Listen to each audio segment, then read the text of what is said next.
जय भीम साथियों। दोस्तों, जैसा कि आप सभी को पता है कि आज हम सब लोग क्यों यहाँ पे एकत्रित हुए हैं, मैं पुनः आप लोगों को बताना चाहता हूँ कि आज संभल हिंसा से संबंधित हम सब लोग यहाँ पे ज्ञापन देने के लिए एकत्रित हुए थे। हमारे पदाधिकारी कार्यकर्ता आज़ाद समाज पार्टी कांसीराम के व हमारा संगठन भीम आर्मी भारत एकता मिशन के सभी कार्यकर्ता पदाधिकारी अभी आ रहे हैं। लेकिन जैसा कि अभी माननीय प्रदेश अध्यक्ष, माननीय राष्ट्रीय अध्यक्ष जी के द्वारा अवगत हुआ है, हमारे आज़ाद समाज पार्टी व भीम आर्मी भारत एकता मिशन को हर जगह पर रोका जा रहा है कि हम सब लोग ये जो संभल हिंसा के संदर्भ में जो ज्ञापन हम दे रहे हैं, जो हम निष्पक्ष जांच की मांग कर रहे हैं, उस निष्पक्ष जांच को रोकने के लिए हमारा शासन प्रशासन व उत्तर प्रदेश की सरकार हमको रोक रही है। जैसा कि मैं आपको बता दूं, कल रात से हमारे जिला अध्यक्ष राज चौधरी जी के गांव के घर पे पुलिस ने डेरा डाल रखा है। अभी तक इनके छोटे भाई सफीपुर के विधानसभा अध्यक्ष राजेंद्र चौधरी को घर पे डिटेन कर रखा है। ये कल रात में एक कार्यक्रम में लखनऊ गए हुए थे जिला अध्यक्ष जी, जिस वजह से इन्हें डिटेन नहीं कर सके। इनके छोटे भाई यहाँ उन्नाव में किराए के घर में रहते हैं, वहाँ पे भी पुलिस ने उनको सबको डिटेन कर रखा है। ये लगातार इसलिए किया जा रहा है कि हम अपनी बात न कह पाएँ, क्योंकि ज़िले का मुखिया, ज़िले का अगवाकार जो होता है वो जिला अध्यक्ष होता है। तो इनका मानना है कि जब इनका मुखिया इनके सेना नायक को ही हम रोक देंगे, सेना नायक को ही आगे नहीं बढ़ने देंगे, तो सेना ऑटोमेटिक टूट जाएगी। तो इसीलिए कल से इन लोगों ने फ़ोन पे फ़ोन परेशान कर रखा है और धमकियां दी हैं, जिसकी रिकॉर्डिंग्स भी हैं। धमकियां दी जा रही हैं कि आप सब पे मुकदमा लिख दिया जाएगा, आप लोग धारा 144 का उल्लंघन कर रहे हो, आप लोग ज्ञापन नहीं दे सकते हो, आप लोगों के पास परमिशन की लगातार मांग की जा रही है। उसी जगह पे मैं आपको बताना चाह रहा हूँ, ये हम लोगों के साथ जो है एक इस तरीके से कार्य किया जा रहा है कि दुर्व्यवहार जिसे कहते हैं, कि हम लोगों के साथ दुर्व्यवहार किया जा रहा है। इसी जगह पे आज विश्व हिंदू परिषद के द्वारा 5 से 10 हज़ार लोगों को लेकर ज़िले में पैदल यात्रा करते हुए और जिला कलेक्ट्रेट में जिलाधिकारी महोदय को वो लोग ज्ञापन देने जा रहे हैं। उनसे किसी प्रकार की ना तो कोई परमिशन की मांग की गई है, ना ही उनके घरों को डिटेन किया गया है, ना ही उनको रोका गया है और ना ही उनके द्वारा धारा 144 बाधित हो रही है। हम लोगों के लिए बताया गया कि जिले में धारा 144 लगी हुई है और आप लोग ये कार्यक्रम नहीं कर सकते हो, लेकिन वो विश्व हिंदू परिषद के हैं और वो बीजेपी के कार्यकर्ता पदाधिकारी हैं, बीजेपी पार्टी के जो है समर्थित पदाधिकारी हैं, इसलिए उनको सत्ता के दम पे हर एक चीज़ की छूट। तो दोस्तों, मैं आप लोगों को ये बताना चाहता हूँ कि आज अगर जो हम दलित, पिछड़े, मुस्लिम भाई, आप हम सब अगर एक नहीं होंगे तो दोस्तों हम अपने हक अधिकार की बात नहीं कर सकेंगे। जैसे आज आप देख रहे हैं, प्रत्यक्ष प्रमाण है कि हमारे प्रत्येक ज़िले में, मैं लखनऊ मंडल अध्यक्ष हूँ, मेरे पास अन्य ज़िलों की भी सूचनाएं आ रही हैं। हमारे पदाधिकारियों को, कार्यकर्ताओं को रोका जा रहा है और उनके घरों पे उनको ही नज़रबंद किया जा रहा है, लोगों को उठा के जेल में डाला जा रहा है। ये सिर्फ इसलिए किया जा रहा है कि हम सब एक न हो सकें और हम सब हमारे समाज पे हो रहे अत्याचारों के विरोध, अत्याचार के खिलाफ हम लोग विरोध न कर सकें, अपने हक अधिकार की बात न कर सकें। ये हमें इस तरीके से रोका जा रहा है। तो दोस्तों, मैं आज आप सबसे ये कहना चाहता हूँ कि अब ये समय बहुत ही ज़्यादा ख़राब चल रहा है कि जहाँ पे दलितों, पिछड़ों, अल्पसंख्यकों की बात नहीं सुनी जा रही है। यदि आज हम 85% भाई एक नहीं हुए तो दोस्तों वो दिन दूर नहीं कि जब हम गुलाम बना दिए जाएंगे और हम लोग अपने हक की कोई बात भी नहीं कह पाएंगे। जैसा कि आज आप देख रहे हैं, हमारे संविधान में हमको दिए गए अधिकार, मूल कर्तव्य, मूल अधिकार और हमारे मौलिक अधिकारों का यहाँ पे हनन किया जा रहा है। हमको अपने हक अधिकार की बात रखने की पूर्ण आज़ादी संविधान ने दी है। आज हमको ज्ञापन नहीं देने दिया जा रहा, आज हमको धरना प्रदर्शन नहीं करने दिया जा रहा है, तो आप समझ सकते हैं कि देश और प्रदेश की क्या स्थिति है। यदि ऐसी ही स्थिति रही तो दोस्त हम लोग अपनी एप्लीकेशन, अपना प्रार्थना पत्र, अपनी समस्या कहीं नहीं रख पाएंगे। जैसे आज हमारे साथियों को थाना पुलिस कोतवाली से भगा दिया जाता है, उनकी कार्रवाई नहीं की जाती है। अभी इसी घटना में मैं आपको 2-3 घटनाएं बताऊंगा। अभी हमारे एक भदेमू की घटना है। भदेमू का हमारा नामा राशि एक छोटा भाई है जिसका अरविंद गौतम नाम है। उसको उनके गांव के सामंती सोच के लोगों ने उनको घर में घुस के मारा पीटा। पिछले 18 दिन से वो थाना पुलिस कोतवाली, सिटी मजिस्ट्रेट, जिला अधिकारी और जिला अधीक्षक ऑफिस के चक्कर काट रहा है।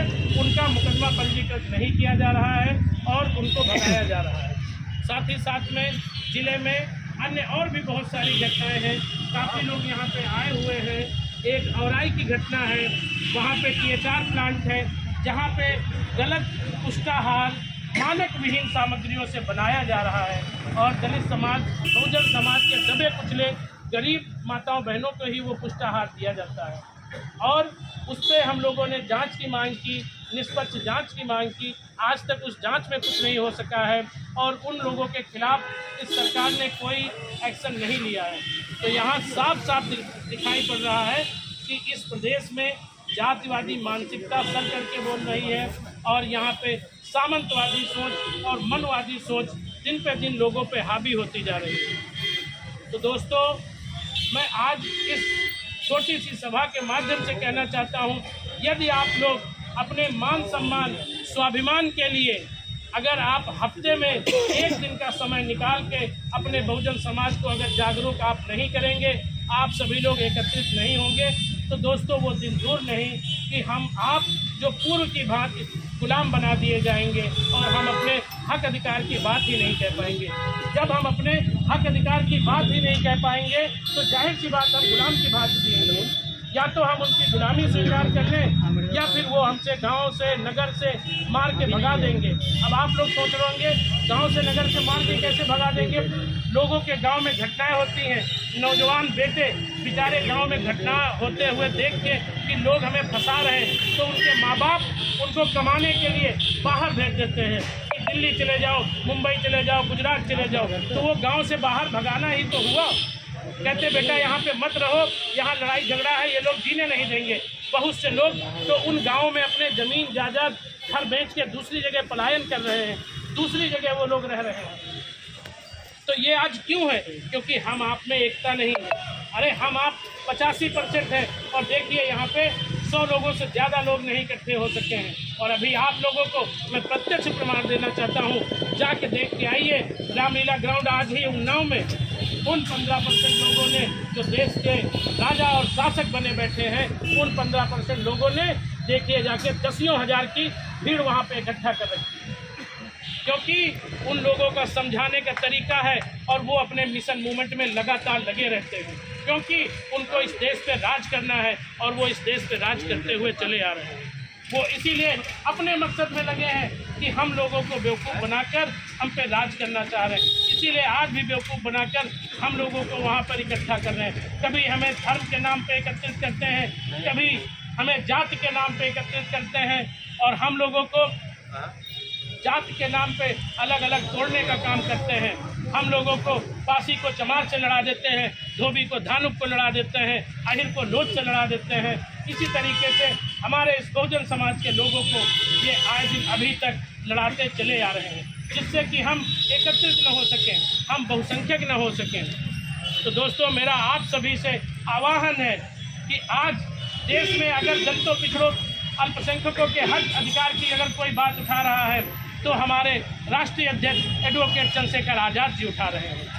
तो दोस्तों, आप सब लोग आप जाइए और विचार करिए कि अगर आप सब लोग हफ्ते का 1 दिन अपने समाज के लिए, अपने समुदाय के लिए, अपने हक अधिकार के लिए अगर आप नहीं निकाल सकते हो तो बेकार है आपका जीना। मैं आपको बताना चाहता हूँ, देश को आज़ाद हुए आज 75 साल से ज़्यादा हो रहे हैं। ये बताइए, क्या कोई दलित समाज का कोई देश का प्रधानमंत्री बन सका जो लाल किले पे दिल्ली पे झंडा फहरा सके? नहीं बन सका है। ये क्यों नहीं बन सका? क्योंकि हम में आप में एकता नहीं। हम आप किसी को जागरूक नहीं करना चाहते। हम आपको एक दूसरे की बातें बर्दाश्त नहीं हैं। हम आप आपस में लड़ जाते हैं। अरे हमको समाज के लिए काम करना है। अगर हमारा छोटा भाई हमें कुछ कह दे तो हमको उसको सुन के बर्दाश्त कर लेना है। बड़ा भाई अगर हमें डांट दे तो सुन के हमें बर्दाश्त कर लेना, क्योंकि हमें समाज के लिए काम करना है। हमें एक मिशन मूवमेंट के लिए काम करना है। मैं जानता हूँ मेरे भाइयों कि मेरा समाज गरीब है, हम लोग दबे कुचले लोग हैं। मैं कहता हूँ आप सोमवार से लेके शनिवार तक अपना काम करिए। जो भी काम करते हो, पढ़ाई लिखाई, नौकरी चाकरी, खेती किसानी, जो भी आप करते हो आप करिए, लेकिन हफ्ते का एक दिन अपने समाज के लिए जरूर निकालिए। अगर ये एक दिन आपने नहीं निकाला तो हमारे आने वाले बच्चों का भविष्य एक गुलाम का भविष्य है। ये बात आप लिख के ले लेना। आप अपने हक अधिकार की कहीं भी बात नहीं कह पा रहे हो। आपको लोग जीने नहीं दे रहे। आप एप्लीकेशन लिए महीनों थाने पुलिस के चक्कर काट रहे हो और आपकी FIR नहीं लिखी जा रही। ऐसा समय आ गया है। लेकिन फिर भी मेरे भाई, मेरे ये सब जो हमारे बहुजन भाई हैं आपस में लड़ते झगड़ते रहते हैं। किसी को एक बात बर्दाश्त करने की क्षमता नहीं है कि अगर कोई बात है उसको बर्दाश्त करके हम आगे अपने कारवां को बढ़ाएं। तो दोस्तों, मैं उन्नाव ज़िले का रहने वाला हूँ। यहाँ पे हम लोगों ने आज़ाद समाज पार्टी की नींव रखी, आज़ाद समाज पार्टी को आगे बढ़ाया। हमारे मित्र, हमारे भांजे जैसा कि गिरीश रावत जी रहे हैं, उन्होंने यहाँ पे भीम आर्मी की नींव रखी। उन्होंने भी बहुत मेहनत की, लगातार वो भी काम कर रहे हैं। अब इसके बाद में हमारे दूसरे नंबर के उन्नाव के जिला अध्यक्ष जतिन चौधरी रहे। उसके बाद आज राज चौधरी जी हैं और हमारे यूथ के जिला अध्यक्ष अखिलेश रावत जी हैं। हमारे भीम आर्मी भारत एकता मिशन के सह संयोजक आशीष रावत जी हैं। आप सब लोग इनके माध्यम से आज़ाद समाज पार्टी भीम आर्मी भारत एकता मिशन में ज़्यादा से ज़्यादा संख्या में जुड़िए। तन मन धन से सहयोग करके अपनी इस पार्टी को आगे बढ़ाइए। आज आप लोग आए हो, आप लोगों के गले में नीला गमछा नहीं है, कितने शर्म की बात है। अरे आप लोग एक 20 रुपये का नीला झंडा नहीं ले सकते थे? अरे नहीं ले सकते थे? आप अपने जिला अध्यक्ष को 10-10, 20-20 रुपये अगर आप दिए होते तो ये जा करके ये झंडा, बैनर, टोपी, फटके इंतजाम करते हैं। ये बताइए हम अपनी पहचान कैसे दिखाएंगे? वो लोग तो भगवा झंडा, भगवा गौचा सब डाल के वो तो अपनी पहचान दिखा रहे हैं। तो दोस्तों, आज से आप लोग यहाँ से प्रण करिए और अपनी अपनी विधानसभा में, अपने अपने ब्लॉक में, अपने अपने नगर में आप सब लोग भीम आर्मी आज़ाद समाज पार्टी को मजबूती पहुँचाने के लिए आप लोग पूर्ण निष्ठा ईमानदारी से काम करेंगे। और मैं ये आप लोगों से एक वादा लेना चाहता हूँ कि हमारे संविधान शिल्पी, बोध सत्य, विश्व रत्न और हम सबके मसीहा बाबा साहब भीमराव अंबेडकर जी के सामने, उनकी प्रतिमा स्थल के सामने मैं आप लोगों से एक वादा लेना चाहता हूँ शपथ के रूप में। क्या आप लोग आज से आज़ाद समाज पार्टी भीम आर्मी के माध्यम से आप अपने बहुजन समाज को एक करने के लिए लगेंगे कि नहीं लगेंगे? हाथ उठा के आप बताइए। बिल्कुल लगेंगे ना? दिल से कह रहे हैं ना आप लोग? देखो, जो न करे वो नीचे कर ले, कोई बात नहीं है, लेकिन कहने का मतलब है जो भी लगो, जितने भी लगो, तो मेहनत से लगो। तो दोस्तों, बहुत बहुत धन्यवाद। मैंने आपके समक्ष अपने विचार रखे और आप लोग